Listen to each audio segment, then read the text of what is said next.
Africa, motherland, yeah. Land that we belong.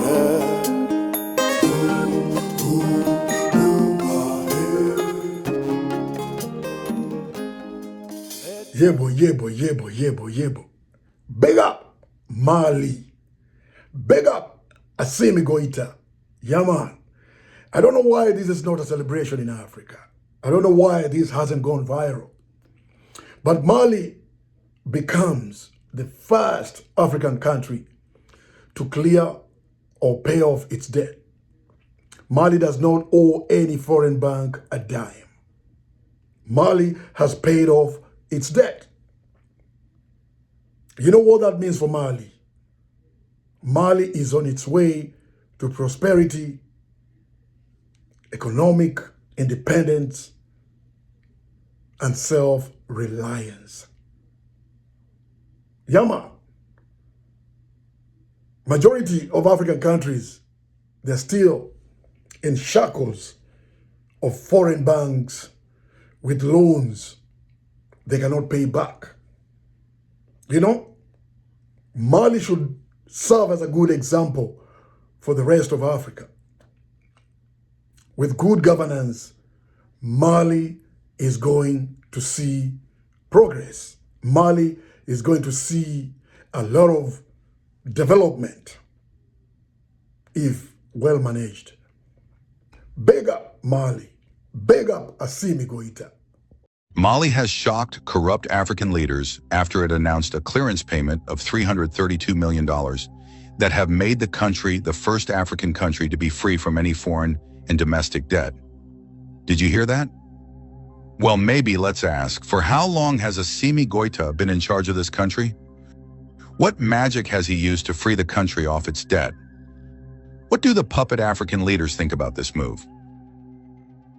We are going to dive and discover some shocking details of how this all happened step by step. For decades, Mali, like many African nations, has been trapped in a cycle of debt, a legacy stretching back to the era of independence. High debt to GDP ratios have weighed heavily on the country, impacting every aspect of Malian life. Schools, hospitals, infrastructure, all have suffered under the constraints of foreign debt and reliance on international financial institutions. All these Sahel mineral-rich countries are being led by young folk. These are young folk that got tired of the same systems of oppression and poverty and all that stuff. This is great news in Africa. And this is something that needs to be taught actually in the curriculum. How Mali got out of its debt. This is something that should be taught in the curriculum in the whole of Africa. Yeah. So what that means is, again, Mali is on its way to economic independence and self-reliance. Progress. The rest of Africa should follow this example. One by one, two by two, Africa must unite. Did you hear me? Yeah. We're going to keep on singing this and telling it to the masses. Africa must unite, and Africa must cut itself from the shackles of oppression and control its own destiny. It must be taught in the school curriculum. Don't forget, the oppressor is also teaching the next generation of how to put us in those shackles of shady deals, shady loans. Don't forget that.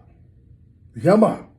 So we must teach the next generation not to borrow, but to get a better deal on the table.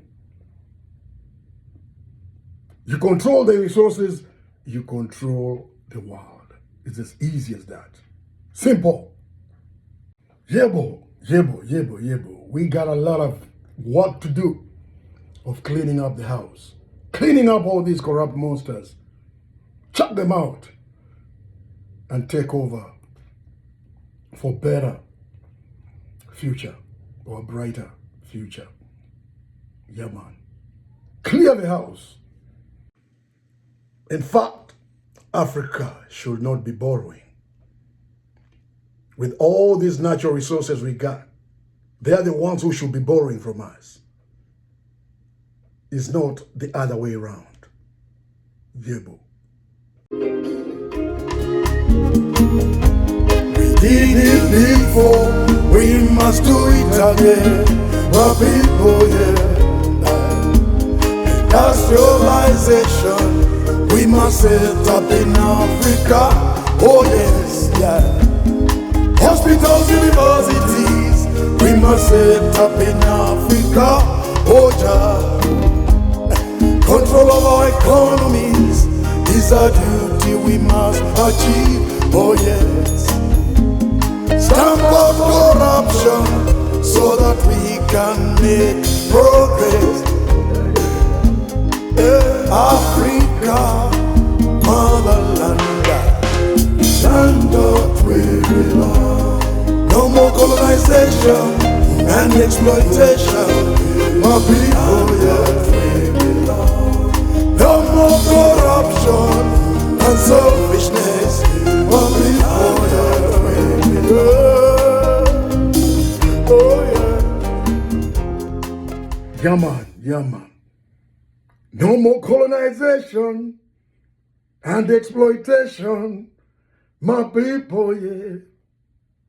No more corruption and selfishness, the land that we belong. If we follow those steps, then we got a roadmap to somewhere. Brighter future for Africa and its people. Big up Mali, big up Niger, big up Burkina Faso. Aluta continua. Hey, Yebo.